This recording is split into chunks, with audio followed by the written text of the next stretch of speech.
कविता, ओ कविता बिटिया, क्या कर रही हो?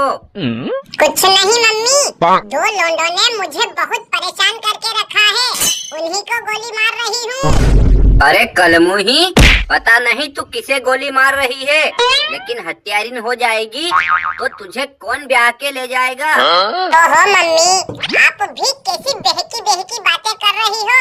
आपका दिमाग खराब है क्या? अरे डायन, दिमाग मेरा नहीं बल्कि तेरा खराब है, जो घर के झाड़ू पोछे और बर्तन को छोड़कर पता नहीं किस लोंडे को गोली मार रही है। देखो मम्मी, मैं किसी इंसानी लोंडे को नहीं बल्कि फ्री फायर के बंदे को गोली मार रही हूँ। वो आपने सुना है ना, गोली मार वही कर रही हूँ। देख कविता, अब तू छोटी बच्ची नहीं रही जो गोली मार खेलेगी।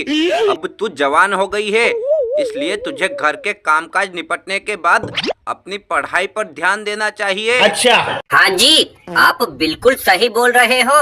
अगर यही हाल रहा तो ये कल से अपने ससुराल में हमारी बदनामी कराएगी। अरे मम्मी, आप सठिया गई हो क्या, जो सुबह सुबह इस तरह की बहकी बातें कर रही हो? कैसा ससुराल और किसका ससुराल? मुझे कोई शादी वादी नहीं करनी है। क्यों बिटिया, अगर तुझे शादी नहीं करनी तो जिंदगी भर यहीं बैठकर हमारी छाती पे मूंग दलेगी क्या? नहीं, आपके सिर पे चढ़कर नागिन डांस करूंगी। चुप कर कलमुही, तू जानती नहीं लड़कियां पराया धन होती हैं। एक ना एक दिन उनको शादी करके अपने ससुराल जाना ही पड़ता है। ठीक है मम्मी, शादी मैं कर लूंगी और मेरे ससुराल आप चली जाना। लगता है आज सुबह सुबह हमारी बिटिया ने माँ बेटी की फाइट वाला सीन देख लिया है, इसलिए ये मजाक कर रही है। अब तुम इसे बोलो ये फटाफट से नहा धो के तैयार हो जाए, लड़के वाले आ रहे हैं इसे देखने। हाँ बिटिया, आज तू पूरे 21 साल की हो गई है, इसलिए हमने सोचा कि वक्त रहते तेरा रिश्ता करवा दें और तेरे हाथ पीले करने के बाद तुझे ससुराल भेज के हम लोग गंगा स्नान करने जाएंगे। अच्छा। अरे पापा, गंगा स्नान करने के लिए मेरी शादी करा के मुझे घर से भगाने की क्या जरूरत है? आप बोलो तो इस बार के बारिश के पूर्व में मैं आप दोनों को धक्का दे दूंगी तो हो जाएगा आपका गंगा स्नान। चुप कर कलमुही, वरना मैं तेरे दांत तोड़ दूंगी। ये ले कपड़े और फटाफट से नहा धोकर तैयार होके आ जा।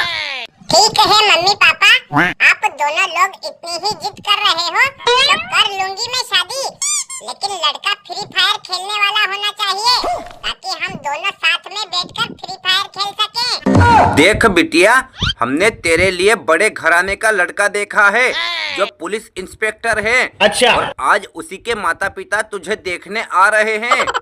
सुनो जी, वो देखो समधी जी और समधन जी आ गए।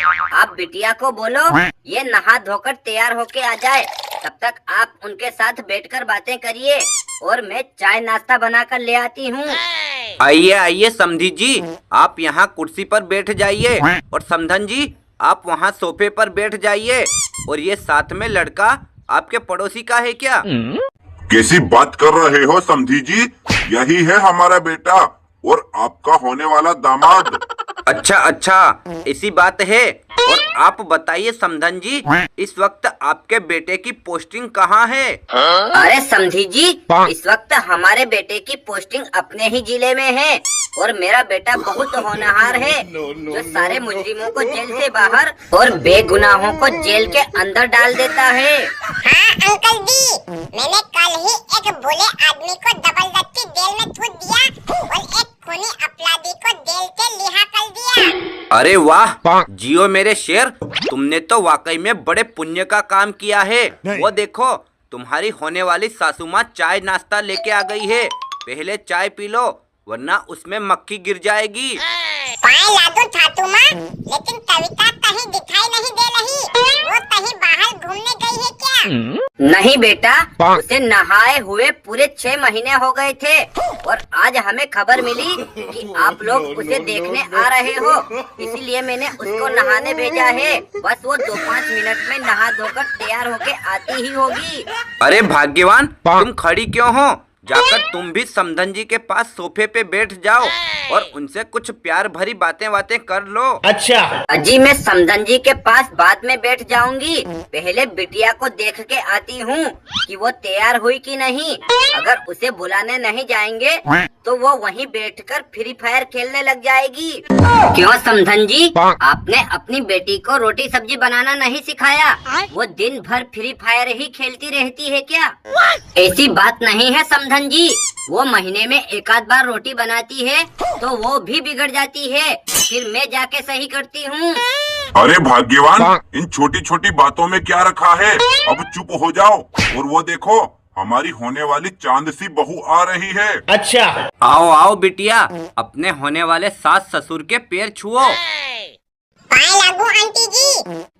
जीती रहो बिटिया और सदा सुहागन रहो। पाए लागू अंकल जी। खुश रहो बिटिया, और शादी के बाद मेरा बेटा और तुम दोनों मिलकर खूब तरक्की करो। अरे बिटिया ये तो बताओ तुम कहाँ तक पढ़ी लिखी हो?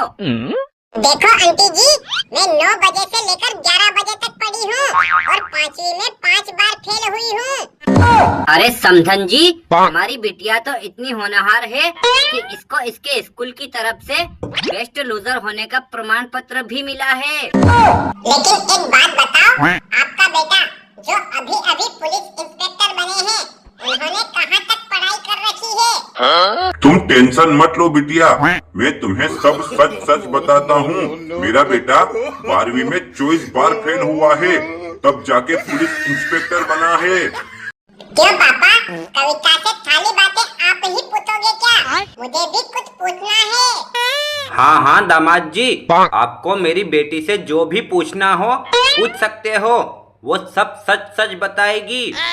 ठीक है अंकल जी, क्या हम दोनों पर्सनल में कुछ बात कर सकते हैं? हाँ हाँ दामाद जी, क्यों नहीं। थैंक यू अंकल जी। अब बताओ इंस्पेक्टर साहब, मुझे पूरे परिवार से अलग करके यहाँ रूम में डंडा मारने के लिए लाए हो क्या?